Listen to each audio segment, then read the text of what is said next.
গুরু কৃপাহি কেবলম। জয়রাম। আজকে আপনাদের ঠাকুরের শ্রীমুখের বাণী পাঠ করে শোনাব। নাম। নামের অর্থ মানে চিন্তামণি।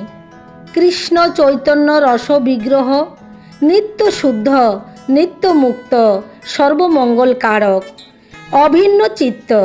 নাম নামেনু। নাম হইল কণ্ঠের হার।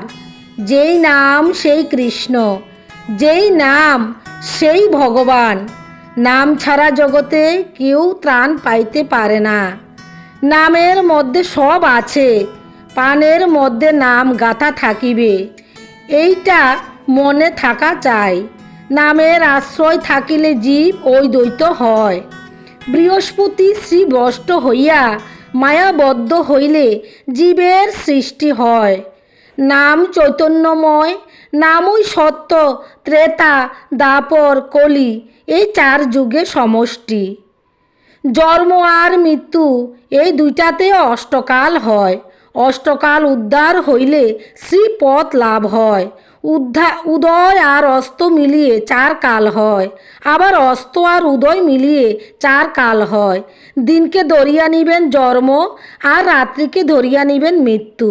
তাই জন্ম আর মৃত্যু নিয়ে 8 কাল হইল। নামের স্মরণে এই 8 কাল উদয় হয়। এই নামের মধ্যে সব আছে। নাম হইতেছে কণ্ঠের হার। এই নামের গুণেই সীতারাম হইতাছে, আর প্রহ্লাদের নরসিংহ উদ্ধার হইতাছে। দীক্ষা হইল জ্ঞান। নাম করিতে করিতে জ্ঞান লাভ হয়, তখন দীক্ষা হয়, আর ভগবান দর্শন হয়। এই নামই ধর্ম, কর্ম, অর্থ, কম সব কিছু উদ্ধার করে। নামকে ধরিয়া থাকিলে নামের শক্তিতে সব হয়। যা পাইয়াছি সেটাই ব্রহ্ম, সেটারই অধীন হও।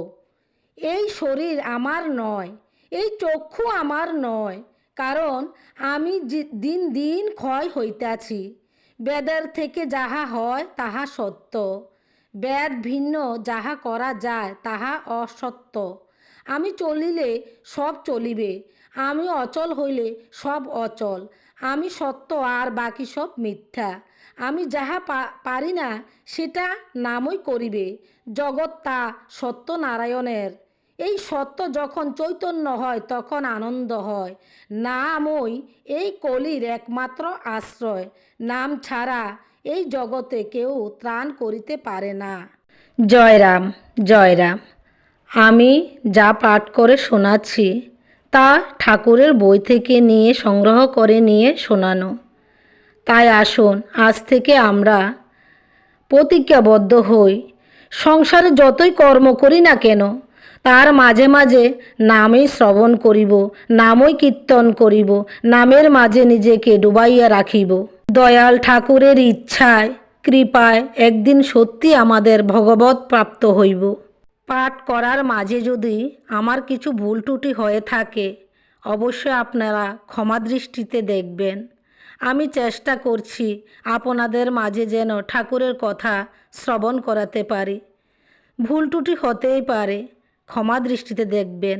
জয় রাম, জয় গোবিন্দ।